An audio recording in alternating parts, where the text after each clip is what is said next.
Bonjour à tous, alors aujourd'hui cette petite vidéo va concerner en fait, on va s'intéresser aux typologies de filtrage. Donc pourquoi aborder ce sujet? Pour vous montrer un petit peu comment sont faits les différents filtres qu'on peut utiliser dans nos filtres justement ou dans nos DSP. Donc on a différentes typologies de filtres que vous connaissez avec en plus un ordre derrière qui est ordre 1, 2, 3, 4 voire plus qui permettent de définir la pente grosso modo des filtres. Et donc ces différents filtres ont été définis par rapport aux capacités en fait que sont capables de faire soit des composants passifs, soit des composants actifs. Et aujourd'hui avec les DSP justement on va un petit peu plus loin, c'est une gestion à travers des biquads, donc vous entendrez peut-être ce terme en fait, qui sont en fait des coefficients grosso modo qu'on vient rentrer dans le DSP qui a des options de filtrage en fait, c'est fait exprès, le DSP permet de filtrer, de traiter les signaux pour réaliser des fonctions de transfert, parce qu'un filtre, grosso modo, c'est une fonction de transfert. Alors peut-être que je vous avais pas trop dit ce que c'était qu'une fonction de transfert, mais grosso modo, c'est que vous rentrez un signal en entrée et vous obtenez un signal en sortie. Donc typiquement, un haut-parleur possède une fonction de transfert. Vous rentrez un signal électrique en entrée et vous obtenez un signal audio en sortie qui devrait correspondre exactement au signal que vous mettez en entrée, seulement il y a une bande passante, il y a tout ça, et ça fait une fonction de transfert. Donc ensuite, on va donc là se concentrer un petit peu sur les différents filtres que nous on connaît et qui sont présents dans nos filtres, parce que les autres, on peut aussi faire nos filtres nous-mêmes. C'est-à-dire qu'il y a certains DSP qui le permettent, notamment Mini DSP, qui permet de rentrer soi-même ses propres biquads, donc ses propres coefficients, pour définir justement la forme de la pente qu'on veut, la forme de la fonction de transfert que l'on désire, avec différents ordres.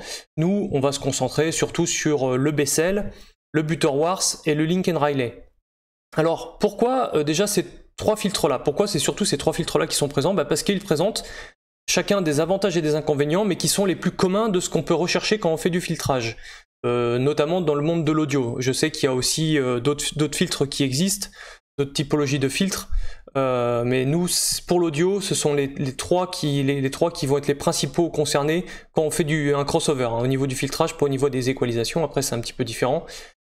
Et donc, pourquoi ces trois filtres? Donc le Bessel, en fait, a un avantage par rapport aux autres, enfin, son but recherché du filtre Bessel, c'est d'avoir, en fait, le groupe délai qui se modifie le moins dans la bande passante. Donc ici, on peut afficher le groupe délai, vous voyez, il est affiché dans V-Twix, donc on le voit pas très bien dans V-Twix, hein, dans V-Twix, c'est tout mini, on peut pas zoomer, je suis désolé, mais j'ai importé les courbes dans Roux et Wizard, ce qui fait qu'on verra que on pourra zoomer sur les fonctions et comme ça bien regarder les groupes délai. Donc là on voit que le groupe délai il essaie d'être maintenu le plus plat possible jusque dans le maximum de la bande passante de la fréquence choisie, donc ici 1000 Hz. L'autre filtre forcément c'est le Butterworth. Donc lui a un autre impératif, lui c'est de maintenir l'amplitude la plus longtemps possible au plus haut niveau avant de décroître. Voilà, donc ça va être son but, ça va être de maintenir en fait le plus longtemps possible ça, donc il va moins s'occuper de la... Vous voyez, on commence à voir une petite nuance ici déjà au niveau du groupe délai, il a un groupe délai, vous voyez, qui est plus important ici, vous voyez, qui augmente ici, on a une petite bosse. Et enfin, il y a un autre type de filtre qui a été sorti, c'est le Lincoln-Riley. Lui, il a un autre objectif. Lui, il a un objectif, on va dire, qui est pas à prendre en compte tout seul, mais quand on fait du filtrage entre le passe bas et le passe haut. Il a pour but d'essayer de, quand on additionne le passe bas plus le passe haut, qu'on ait une réponse en amplitude droite. Et c'est surtout l'essentiel, et une mise en phase parfaite des phases du passe haut et du passe bas, parce qu'en fait pour une même fréquence sur les Lincoln-Riley, qu'on soit sur de l'ordre 2, 4, 6 ou 8, les phases du passe haut et du passe bas sont exactement les mêmes. Voilà. Donc j'ai importé tout ça dans Roux et Wizard, donc vous allez voir, on va pouvoir regarder ensemble un petit peu les courbes qui en ressortent, et on va surtout s'intéresser aux overlays, parce que c'est là où on va voir les réponses qui vont surtout nous intéresser. Et donc voilà les réponses, donc là en amplitude. Et donc qu'est-ce qu'on constate? On constate plusieurs choses. On constate que le filtre Bessel, il est un peu entre les deux, vous voyez, il est un peu situé au niveau de la décroissance, il est un peu entre les deux, on va dire, entre le Butterworth et le Lincoln-Riley, mais qu'il a une décroissance qui est beaucoup plus faible que les autres avant d'atteindre les 12 dB par octave, parce que c'est des ordres 2 que j'ai pris. Donc après on a bien 12 dB par octave, mais on voit que ça tarde par rapport aux autres au niveau du filtrage, il va beaucoup plus loin. Et après la normalisation au niveau du Bessel suivant les filtres, c'est différent d'un à l'autre, parce que comme le Bessel est plutôt optimisé par rapport au groupe délai, donc à la phase, certains disent si je donne une fréquence de 1000 Hz, que ce soit un Bessel 2, d'ordre 4 ou d'ordre 3, la fréquence de coupure à 1000 Hz sera à moins 3 dB, ici. Et il y a d'autres filtres, comme le DCX, je crois, qui fait ça. Mon Tirac aussi fait la même chose. Lui, il considère pas le moins 3 dB, il considère les 45 degrés de phase. C'est-à-dire qu'il estime que quand on a 45 degrés de phase, de déphasage, je veux dire, par rapport au 0, quand on a 45 degrés de déphasage, ça va être le point ou la fréquence qu'on a choisi en fait. Donc bien attention à vérifier ça. Les Bessel, c'est là où on risque d'avoir des différences dans le filtrage justement entre différents DSP. Donc regardez bien quelle norme il a choisi, si c'est par rapport au moins 3 dB ou si c'est par rapport à un déphasage de 45 degrés. Parce qu'en fait, plus un ordre est important, plus on déphase. On sait que l'ordre 1 crée un déphasage de 90 degrés, un ordre 2 va faire un déphasage de 180 degrés, et donc suivant votre filtre, vous n'aurez pas la phase au même endroit, ce qui fait que si vous choisissez une fréquence de 1000 Hz alors qu'il se base par rapport à la phase à 45 degrés, votre fréquence à moins 3 dB elle sera beaucoup plus basse en fait, en réalité, ou beaucoup plus haute, je sais plus, enfin à vous de voir, vous ferez les essais. Donc voilà. Donc le Bessel, voilà un peu son rôle, et on voit qu'il se recoupe à moins 3 dB sur V2Xcan. En fait, ils ont choisi moins 3 dB. Qu'on choisisse ordre 1, 2, 3 ou 4 pour le Bessel, c'est moins 3 dB, la fréquence de référence sera à moins 3 dB. Pour le Butterworth, lui, vous voyez, la pente est... Il va chercher, vous voyez, comme on disait, l'amplitude la plus loin possible avant d'avoir sa décroissance. Donc c'est ce qu'il va chercher à faire en fait, ce Butterworth. Il y a le Chibyshev aussi, qui est connu en filtrage, qui lui va encore plus loin, mais limite, je crois qu'il crée une petite bosse, il crée un petit regain d'énergie, une petite surtension au niveau de sa réponse, légère, je crois un petit peu. Et grosso modo, lui, le Butterworth va aussi chercher à avoir une fréquence à moins 3 dB, mais lui, pour tous les filtres, normalement, on va chercher à avoir le moins 3 dB à la fréquence définie. Voilà, contrairement au Bessel. Et le Lincoln-Riley, alors le Lincoln-Riley est un peu différent. Donc vous voyez par contre, sur l'accompagnement des courbes finales, le Butterworth et le Lincoln-Riley se regroupent, contrairement au Bessel qui va beaucoup plus loin, lui, finalement. Le Lincoln-Riley, lui, par contre, va chercher à avoir à sa fréquence de coupure définie, à la fréquence qu'on a choisie, moins 6 dB. Voilà, ça va être un petit peu son truc, c'est que lui, il va chercher à moins 6 dB, pas à moins 3 dB. Donc là, tous les filtres font la même chose. Le Lincoln-Riley, il a une décroissance prédéfinie, avec 24 dB par octave, et une fréquence définie à moins 6 dB. Donc quand on voit ces courbes-là, on peut ensuite aller voir les phases. Donc c'est là où on va voir justement les nuances qui vont commencer à apparaître, voilà, entre nos trois filtres. Donc comme je vous l'avais dit, le Bessel, lui va chercher à faire le moins varier la phase possible, ça va être son rôle pour avoir le groupe délai le plus faible, il va chercher à garder sa phase avec le moins de variation possible sur sa bande passante, donc c'est bien ce qu'on constate. Contrairement forcément aux autres qui sont plus désavantagés, le Butterworth, vu qu'il pousse quand même la bande passante plus loin, va quand même garder au début, va suivre un petit peu le Bessel, mais beaucoup moins, et d'un seul coup c'est vrai qu'il lui va le couper beaucoup plus fort, et là la variation de phase va être beaucoup plus forte même que le Lincoln-Riley, alors que le Lincoln-Riley, comme il commence beaucoup plus tôt au filtrage, comme on le voit ici, il commence beaucoup plus tôt à atténuer les fréquences, et bien forcément ça se répercute sur la phase qui tourne plus tôt, en fait, tout simplement. Voilà, c'est ce qu'on peut observer. Et donc maintenant on va pouvoir voir justement les groupes délais, voir si effectivement le Bessel répond bien à sa demande, et effectivement quand on observe le Bessel, c'est le orange, vous le voyez bien, et le groupe délai est maintenu le plus longtemps possible avant de varier, ce qui fait qu'il y a une très faible variation entre les signaux basse fréquence et la coupure envisagée, alors que les autres forcément possèdent les défauts qu'on leur connaît, notamment le Lincoln-Riley qui est connu pour avoir un fort déphasage, et le Butterworth qui a quand même une bosse, lui, une forte accentuation, et une forte variation aussi quand même ici, quand même une assez forte variation au niveau de sa fréquence de coupure, qui est à moins 3 dB. Donc voilà, donc après avoir abordé ce petit point, je vais pouvoir vous montrer justement les différents filtres, parce que j'ai fait différents filtres. Donc justement j'ai gardé le Bessel 2, le Butterworth et le Lincoln-Riley. Donc on va aller retrouver ces petits ensembles ici là. Donc ici sur le Bessel, je vais activer le haut-parleur, hop. Alors voilà, donc ça c'est ce que je voulais vous montrer. Donc quand on est en ordre 2, il faut inverser la phase. C'est le principe, que ce soit du Lincoln-Riley, du Butterworth ou du Bessel, il faut inverser la phase. Donc là, c'est pour voir qu'on a une réponse qui n'est pas du tout corrélée, que les phases sont quasiment en opposition. Donc on inverse la phase. Et qu'est-ce qu'on remarque? C'est que si on met un Bessel à la même fréquence entre un passe haut et un passe bas, on a une très grosse bosse. Donc ça, il faut impérativement, après, on ne peut pas le faire pour le filtrage en aval, parce que c'est là où on fait notre filtrage, mais on peut le faire en amont, effectivement, baisser la phase, parce que la phase influencera sur la réponse des deux, mais du coup, on va dégrader le groupe délai, donc c'est problématique, et on voit aussi que la mise en phase des haut-parleurs n'est pas bonne. Donc même si on a une mauvaise mise en phase, vous voyez notamment 1 kg, c'est suffisant quand même pour créer du gain, parce qu'on est à moins 3 dB, c'est quand même suffisant pour créer du gain, donc on n'a pas 6 dB. Je vous rappelle que quand on a deux signaux en phase de même niveau de tension, tout ça de même niveau, on a plus 6 dB. Voilà. Là, comme il y a quand même un déphasage qui ne sont pas tout à fait en phase, ils sont pas en opposition de phase non plus, et ben on n'a pas 6 dB, mais on a quand même un gain parce que il y a quand même un croisement, et donc on a 5, et quelques de gain, 5,6 de mémoire. Donc ça c'est un peu problématique. Donc le Bessel, on ne peut pas l'utiliser directement en filtrage, il faut écarter les fréquences de coupure pour justement essayer de retrouver quelque chose de plat, parce que là ça fait une bosse qui est quand même de plus de 2 dB, c'est énorme. Enfin sur une aussi large bande passante, c'est même pas la peine d'exploiter un filtre comme ça, hein. Je parle de manière acoustique, hein, parce que là on va lâcher un petit peu le monde électrique, on va passer du côté acoustique, parce que vous pouvez donner des réponses comme ça à vos haut-parleurs en suivant une réponse cible, et donc là on n'a pas une réponse qui va permettre d'avoir un bon équilibre tonal. Là ça va être très problématique. Donc le Bessel 12 on va laisser tomber pour une même fréquence, hein, bien sûr ensemble.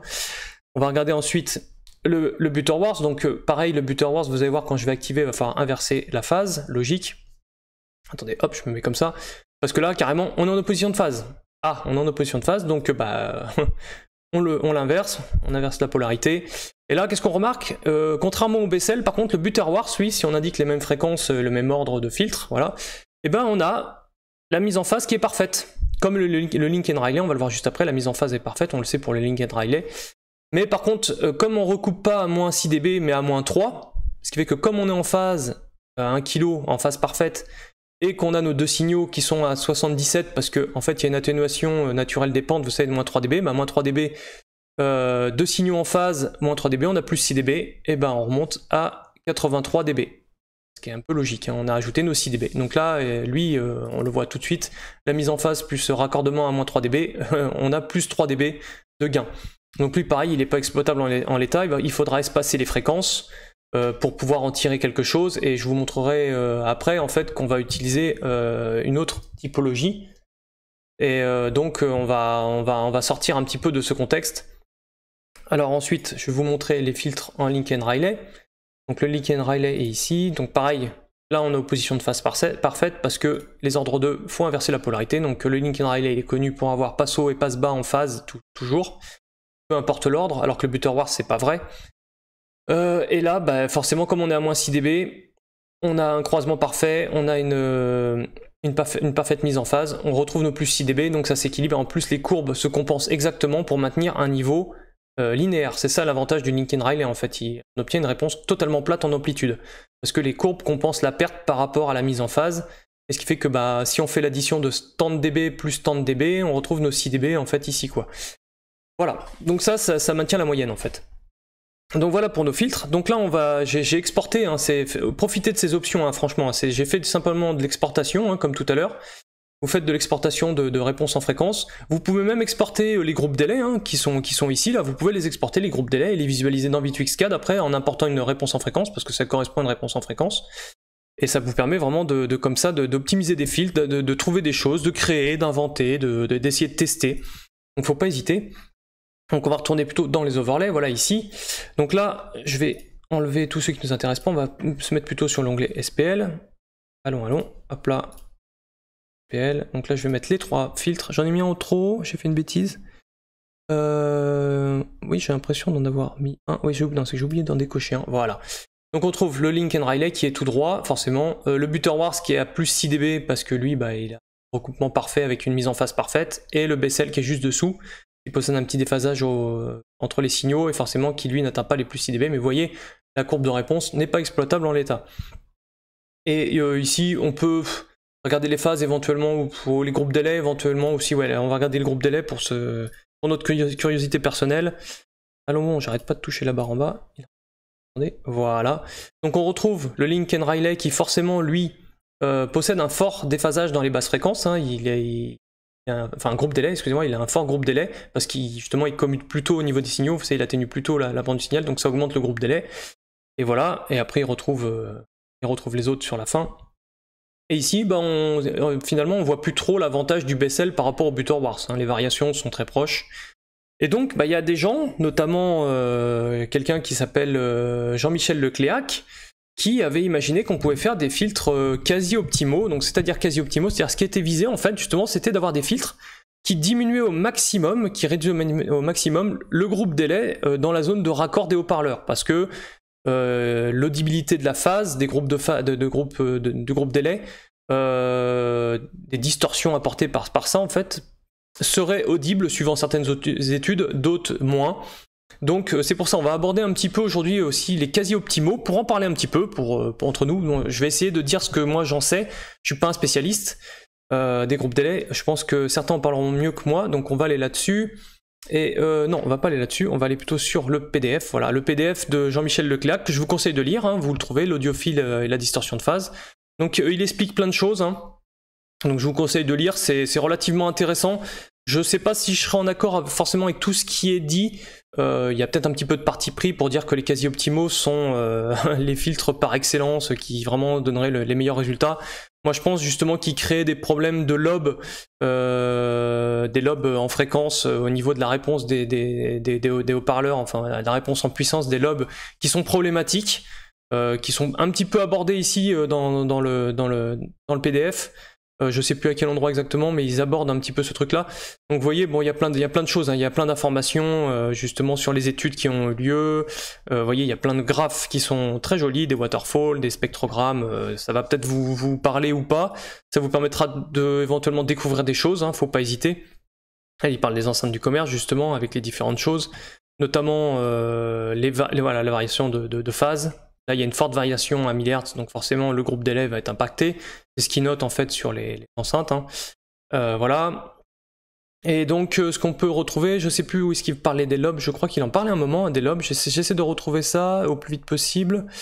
Voilà. Vous voyez, ça crée des lobes en fait. C'est-à-dire que comme les haut-parleurs sont pas en phase, comme sur le Bessel par exemple, dans l'axe vous n'êtes pas en phase, c'est-à-dire que quand vous allez, votre lobe il est ailleurs en fait. Parce que techniquement, si vous inclinez l'enceinte, si vous la penchez en avant ou en arrière, le haut-parleur va être plus en avance ou plus en retard par rapport à la compression. Et donc là, vous avez retrouvé justement ce déphasage. Ce déphasage, ça va remettre en phase en fait les signaux ici. Ils vont être plus en phase et donc vous allez avoir plus de gains. Donc vous allez avoir justement ces fameux lobes. On peut observer là. Donc le Bessel, typiquement un lobe. Ce que n'a pas le Lincoln-Riley justement. Le Lincoln-Riley, lui, n'a pas cette bosse-là. Parce qu'il se présente, alors ça j'avais ouvert une petite voilà, je vous conseille d'aller voir les notes de Rein à ce sujet qui sont très très intéressantes.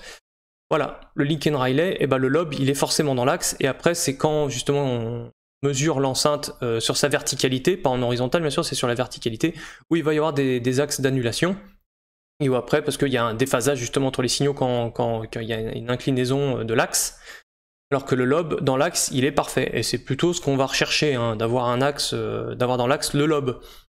Et donc les quasi-optimaux des fois sur ces points là sont un peu problématiques, ils font pas une bonne mise en phase, on va le voir ensemble, hein. Donc ensuite dans V2X4, donc là j'ai rentré plein de filtres différents, donc, et notamment un qu'on va surtout un petit peu analyser. Après il y en a deux autres que j'ai testé aussi pour voir un petit peu ce qu'on pouvait en faire, mais celui qui est le plus connu forcément c'est le but 18 de Jean-Michel Lecléac, et qui donc lui il en parle aussi dans son document, hein. Donc c'est un filtre qui doit avoir, alors je sais plus où est-ce qu'il en parle, il en parle un petit peu plus loin il me semble, de son filtrage, voilà c'est ici, hop hop hop on va y arriver, voilà le quasi optimal de Jean-Michel Lecléac. Alors il fait des démonstrations aussi que la réponse impulsionnelle est plus jolie, que la réponse sur un step est plus jolie, c'est normal.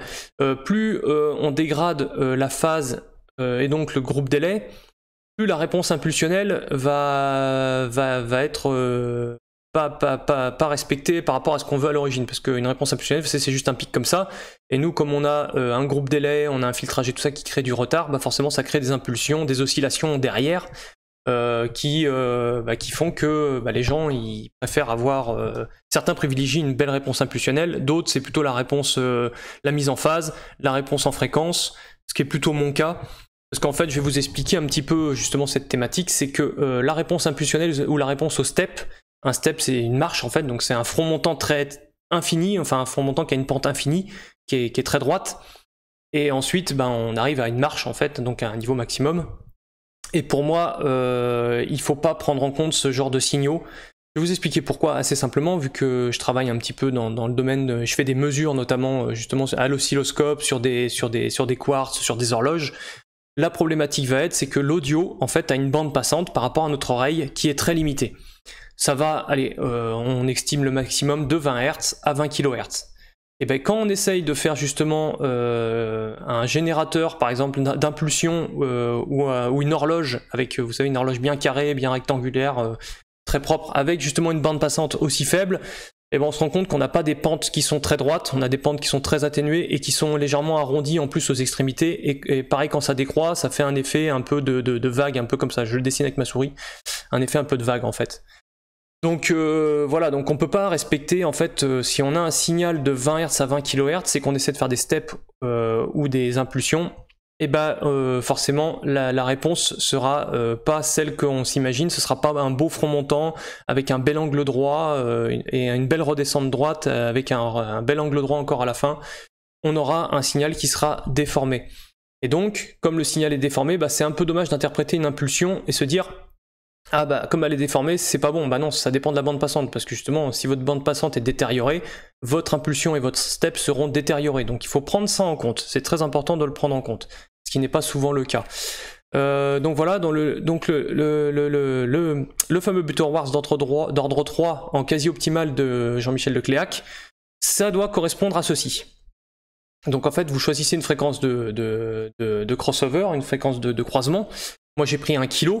Donc quand on prend 1 kg, bah on met une fréquence du passe bas à 870 Hz, une fréquence du passe haut à 1140, et on décale les haut-parleurs de la distance de 0,22 fois la longueur d'onde de la fréquence. Donc j'avais fait le calcul tout à l'heure, mais grosso modo, si vous prenez une vitesse du son à 342 mètres par seconde, que vous le divisez donc par la fréquence qui est de 1000 Hz, vous obtenez une valeur, cette valeur vous la remultipliez par 0,22, et ça donne grosso modo 75 mm. Et donc c'est ce que j'ai rentré en fait dans mon V-Twix. Hein. Dans V-Twix j'ai rentré voilà, 75,7, mais j'ai mis 220 microsecondes en fait, voilà ce qui correspond à un décalage de ça. Alors il précise de le mettre, alors attention à pas vous tromper par contre, parce qu'il précise de décaler en fait le grave, donc de l'avancer. Il faut l'avancer, mais comme nous on est en audio et tout ça, on donne un délai, un temps, donc on va retarder plutôt l'aigu, hein, d'accord? Donc c'est pour ça que j'ai mis le délai sur l'aigu, en fait, hein, sur le passe haut. Voilà. Et ensuite, tous les filtres justement quasi optimaux, tous, je dis bien tous, doivent impérativement avoir la polarité inversée d'un haut-parleur à l'autre. Donc si vous avez une 3 voix, le woofer va être en polarité standard, le médium va être en polarité inversée, et le tweeter, l'aigu, va être en polarité normale. À chaque fois vous inversez 1 sur 2 en fait. C'est le principe. Donc là comme je suis sur du 2 voix, bah, j'ai que la voix d'aigu qui est inversée. Et donc bah, j'ai exporté ces courbes, effectivement, je les ai exportées pour les exploiter sous Wizard, qui permet de zoomer un peu, de mieux voir, notamment au niveau de ce qui nous intéresse, ce groupe délai, parce que les quasi optimaux c'est ça, hein, c'est fait pour optimiser le groupe délai. Et bien on va voir ensemble ce que ça donne. Alors je vais toujours là, alors il faut que j'aille dans les overlays, voilà.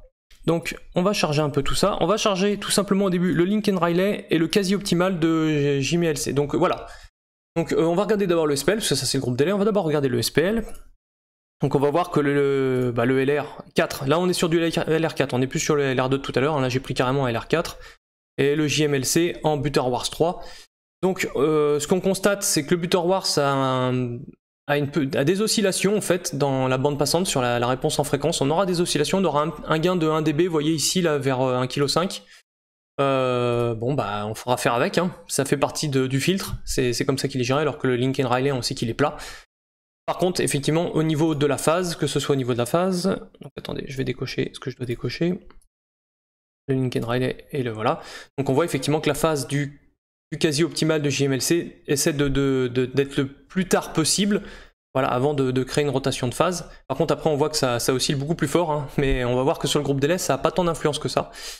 Parce que voilà, on retrouve ici un petit peu ce qu'on doit retrouver, parce que comme la bande passante est beaucoup plus faible, la rotation de phase après fait que ça influence moins. C'est surtout quand on est dans la bande passante, les rotations de phase font que le groupe délai c'est assez mortel pour lui. Et donc bah, comme le quasi optimal retarde au maximum la rotation de phase, alors que le filtre Lincoln Riley lui commence très tôt, et bah voilà en fait c'est ici qu'on constate en fait effectivement que le groupe délai est bien meilleur sur un quasi optimal, notamment le JMLC, que sur le Lincoln Riley standard que nous on connaît, qu'on exploite, le fameux LR4, vous voyez. Et donc bah, c'est vrai qu'au raccord on a un retard, et le groupe délai vous permet de voir C'est-à-dire que les fréquences aiguës arrivent avant les fréquences graves. Hein. C'est pas parce que vous avez une bonne mise en phase, ça n'empêche pas que, là on le voit bien sur le graphe, ça c'est un temps en fait, hein, c'est un temps qui se passe, et on remarque bien qu'effectivement les aigus arriveront avant le grave, qu'on soit en phase ou pas au niveau de la réponse des haut-parleurs. Donc justement, pour ce qui est de la mise en phase, je voulais vous le montrer, je me trompe de fenêtre, voilà. Sur le JMLC 3, justement, je veux vous montrer ça, parce que le link and relay n'a pas besoin de vous le montrer, vous savez que c'est en phase pour le passe haut et le passe bas. Par contre, là, on n'est pas en phase. J'ai bien appliqué mon décalage, j'ai bien les bonnes fréquences, mais du coup, j'ai pas la phase. Vous voyez, à 1 kg, on a un décalage. Et comme on a à moins 3 dB, forcément, le déphasage fait qu'on a quand même du gain, ce qui fait que ça permet quand même d'avoir à peu près quelque chose de droit en réponse en fréquence, mais on n'est pas en phase.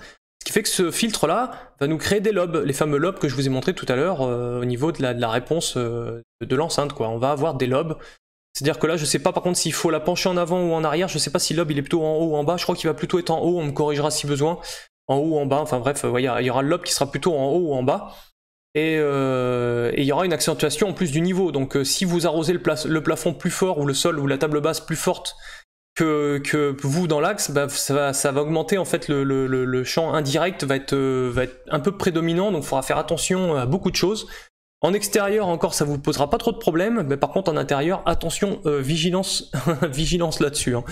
Vous risquez d'avoir des surprises désagréables à l'écoute et vous dire ouais c'est très criard, c'est très violent, parce qu'en fait les réflexions font que vous avez une bosse après sur la réponse en puissance, parce que vous arrosez justement avec une bosse qui va devenir en phase.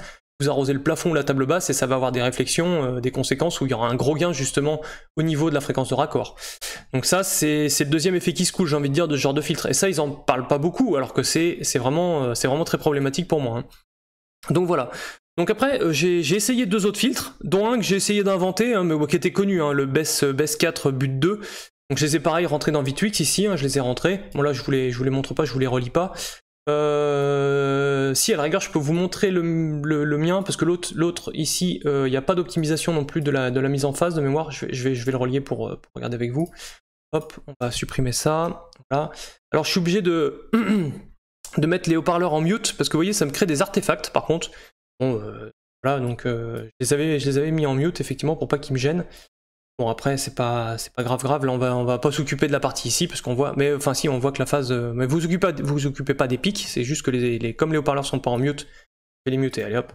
On veut être perfectionniste, boum, allez hop. Donc là pareil, celui-là, ce filtre-là que j'ai trouvé, donc vous voyez la réponse là, elle est comme ceci. Donc là, j'avais rentré un décalage en plus de voilà, de à peu près 100. C'est ce que j'avais imaginé qui était pas trop mal. C'est un petit peu différent parce que en fait sur les quasi-optimaux, vous pouvez aller sur la page de le blog de Jimby. Il a fait un excellent travail là-dessus. Il parle de tout, à peu près tous les filtres optimaux qu'on peut retrouver, qui ont été imaginés avec les différentes réponses. Alors il y a beaucoup d'informations, hein, c'est très riche. Il y a beaucoup de choses, mais au moins ça vous permet d'avoir une idée sur tout ce qui peut se faire.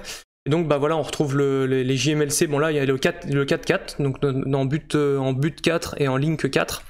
Il y a différents types. Hein. Ça, alors voilà, quand c'est rayé ici, c'est ce que je vous disais, hein, c'est géré avec des biquads. Donc là il y a les valeurs des coef qui sont à rentrer dans le filtre. Donc ça, tous les filtres ne pourront pas le faire, ne pourront pas exploiter ça. Donc c'est pour ça que j'en parle pas trop. Celui-ci pareil, hein, je crois que c'est géré avec des coef particuliers. Donc bon, je vais pas trop passer là-dessus, on va plutôt s'occuper voilà, des filtres qu'on peut retrouver. Donc là il y a le 12-12, mais alors ça c'est très problématique, n'utilisez pas ces filtres là, je vais vous dire pourquoi tout simplement. C'est parce il vous faut des haut-parleurs qui aient une bande passante de recouvrement entre les deux qui soit énorme, parce qu'on est que sur du 12 dB par octave, et généralement une compression ou un tweeter, quand il commence dans sa bande passante, à la fin de sa bande passante, généralement il commence déjà à décroître de 12 dB par octave. C'est généralement ce qui se passe, même un haut-parleur, généralement en fin de bande passante, dans le haut du spectre, il décroît déjà de 12 dB par octave.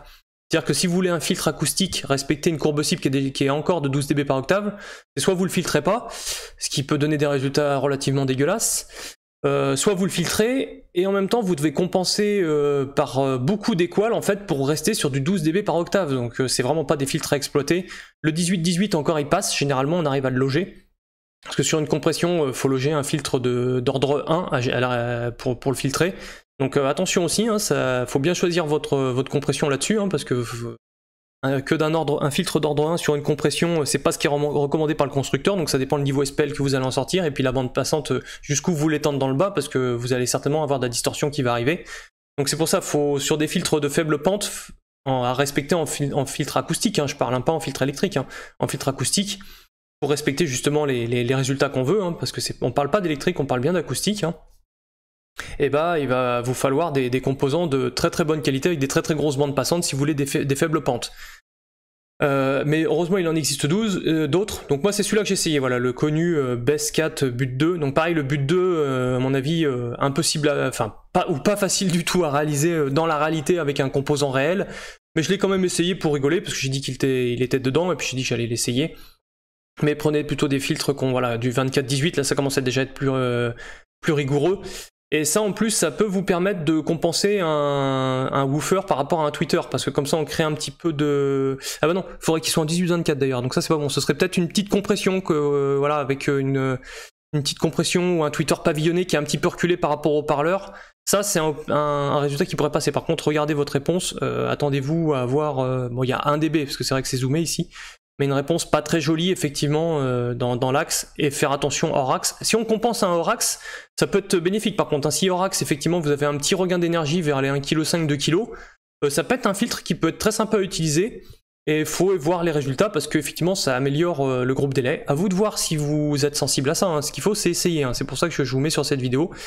Après voilà, il y a différents types de filtres, enfin voilà, allez voir le blog de Jimby là-dessus, c'est relativement riche. Donc moi je vais retourner là où j'étais, donc voilà ce filtre là que j'ai essayé, bon bah vous voyez c'est pas optimal au niveau de la mise en phase. Par contre de mémoire, il présente, alors attendez je l'ai mis ici, voilà une variation de groupe délai qui est assez, bon oui il y a des oscillations, hein, forcément quand on arrive à un ordre de filtrage assez élevé avec une inversion de polarité, ça commence à osciller forcément, mais on essaie d'avoir une limitation dans l'écart total, on va dire. On prend l'écart total, pas les oscillations, mais l'écart total, et ça varie quand même beaucoup moins que le LR4. Et enfin, bah, le petit filtre, moi, que je me suis amusé à faire, hein, je me suis dit que j'avais le droit de jouer comme tout le monde. Donc j'en ai fait un qui est connu, mais qui ne sera pas exploitable, c'est le Best 4 but 2. Voilà, hop, on va descendre un petit peu. On va activer ici les haut-parleurs. Hop, ici je désactive cela, pour vous montrer un petit peu. Je mets en mute. Et voilà. Et moi par contre, bah, j'ai tenté de faire une mise en phase justement. Je me suis dit, bah, je suis à 1 kg, bah, je vais faire ma mise en phase. Je vais m'arranger pour que ma réponse en fréquence soit pas trop dégueulasse. En plus, je me suis débrouillé pour que ce soit, vous voyez, assez franc et tout. Bon, par contre, vous voyez, la réponse en 12 dB par octave, elle est ultra faible, hein. Une compression, ça décroît d'autant que ça, voire des fois un peu plus, hein. Donc pour rattraper une pente comme ça, bon courage. Faudra que j'essaie de vous trouver un autre filtre, hein. Peut-être que je vous en montrerai un autre, un quasi optimal un petit peu maison, peut-être un 4.4 ou un 4.3 ou un 3.4, au moins des pentes un peu plus fortes, qu'on puisse vraiment filtrer les composants et le rendre un peu plus réaliste. Et donc bah, celui-là, regardez les petits résultats qu'il donne, bah, c'est pas trop moche, hein. Je me retrouve par contre à avoir des fréquences basses qui sont hyper en retard. Mais comme l'aigu a été retardé aussi, vous voyez, comme l'aigu en retard, en fait, bah, si on prend de manière, on va dire... regardez de manière objective, l'écart est pas si important que ça, et regardez la variation de phase est pas importante, et j'ai pas les oscillations, effectivement, donc j'ai une bonne mise en phase, donc mon lobe en plus de réponse de réponse de l'enceinte est dans l'axe, donc ce qui est plutôt cool, et en plus bah, le groupe délai est relativement contenu par rapport à tout son ensemble, et, et notamment la variation de groupe délai dans le raccord est très faible. Donc ce petit filtre là je pourrais malheureusement pas l'essayer, je pense, parce que c'est un ordre de 2 comme je vous ai dit sur l'ordre acoustique au niveau du pass haut, donc je pourrais pas, mais je vais essayer de bidouiller et de regarder encore un peu ce qu'on peut trouver. Donc voilà, c'était pour aborder ce petit sujet avec vous que je trouve fort sympathique. Au moins j'espère que ça vous aura plu aussi, c'était un petit sujet qui me tenait à cœur. Je sais que maintenant on attend que j'apporte des réponses autres à plein d'endroits, notamment au niveau de la directivité des enceintes dans le filtrage et éventuellement le filtrage passif, mais comme j'ai dit sur le forum, j'ai dit moi le filtrage passif, je suis pas un as là-dessus, il y a beaucoup de choses à parler, à prendre en compte, c'est quelque chose de très compliqué. Le filtrage passif, j'y vais souvent à tâtons. Je regarde les fils qu'ont fait les autres et après je peaufine en fait, je fais souvent comme ça. Bon maintenant je commence à être un petit peu plus habitué, donc effectivement j'ai des repères, mais au début c'est surtout de la prise en main par soi-même et puis essayer de tâtonner un peu le terrain, de regarder ce que les autres ont fait et d'essayer d'un peu reproduire pour me dire ah ça joue sur ça joue sur ça, parce qu'il y a une influence surtout le filtre passif, c'est assez ingrat je trouve à faire par rapport à l'actif. parce que bah faut tâtonner. Bon, heureusement on a des logiciels de simulation qui sont vraiment top, mais quand je fais une enceinte, j'aime bien d'abord faire un filtrage en actif pour voir à l'écoute ce que ça donne, et après me dire voilà, c'est ces courbes de réponse là qu'il me faut, c'est ça que je veux après en passif. Donc après je m'adapte pour avoir la bonne courbe de réponse globale de l'enceinte, même si je respecte pas les mêmes fonctions de transfert et tout ça, les mêmes courbes cibles, ça me dérange pas, parce que c'est l'équilibre tonal que je vais rechercher en passif, parce qu'en passif, il faut gérer la phase, et la phase, il n'y a pas de délai, vous pouvez pas mettre de délai, c'est géré par les composants passifs qui aussi font filtrage, donc c'est beaucoup plus problématique. Donc voilà, bon bah je vous remercie bien de m'avoir écouté, et puis on se retrouve à très bientôt pour une autre vidéo. Allez, ciao!